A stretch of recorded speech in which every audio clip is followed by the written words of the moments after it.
સંસ્કૃતિ સમાજ સેવા સંસ્થાન ટ્રસ્ટ ભરૂચના પ્રોજેક્ટ ચેરમેન છાયાબેન પાટીલ અને જ્યોતિબેન પાટોડિયાના જન્મદિવસ નિમિત્તે વડીલોના ઘર કસક ખાતે સપ્તસુર કલાવૃંદના સહયોગથી મ્યુઝિક પર સંગીત સંધ્યાનું આયોજન કરાયું। ભરૂચ ખાતે સંસ્કૃતિ સમાજ સેવા સંસ્થાન ટ્રસ્ટ દ્વારા એક અનોખો અને હાર્દિક કાર્યક્રમ યોજાયો। ટ્રસ્ટના પ્રોજેક્ટ ચેરમેન છાયાબેન પાટીલ અને જ્યોતિબેન પાટોડિયાના જન્મદિવસ નિમિત્તે વડીલોના ઘર કસક ખાતે સપ્તસુર કલાવૃંદના સહયોગથી કરાઓકે મ્યુઝિક પર સંગીત સંધ્યાનું આયોજન કરવામાં આવ્યું।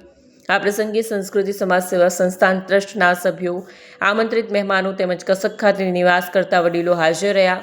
કાર્યક્રમ દરમિયાન સુમધુર ગીતો અને સંગીત સાથે સોએ આનંદ માણ્યો, જેમાં વડીલો ખાસ ઉત્સાહિત જોવા મળ્યા। કાર્યક્રમના અંતે તમામ વડીલોને પ્રીતિ ભોજન કરાવવામાં આવ્યું, જેના કારણે સમગ્ર વાતાવરણ આનંદથી છલકાઈ ઉઠ્યું। આ પ્રસંગે સંસ્થાના સ્થાપક પ્રકાશચંદ્ર પટેલ, હેમાબેન પટેલ, પ્રમુખ અંજલિ ડોગરા તેમજ મોટી સંખ્યામાં ભાઈઓ બહેનો ઉપસ્થિત રહ્યા હતા। વિડીયો જર્નાલિસ્ટ વિરેન્દ્ર પાટીલ સાથે સત્યા ટીવી ન્યૂઝ ભરૂચ।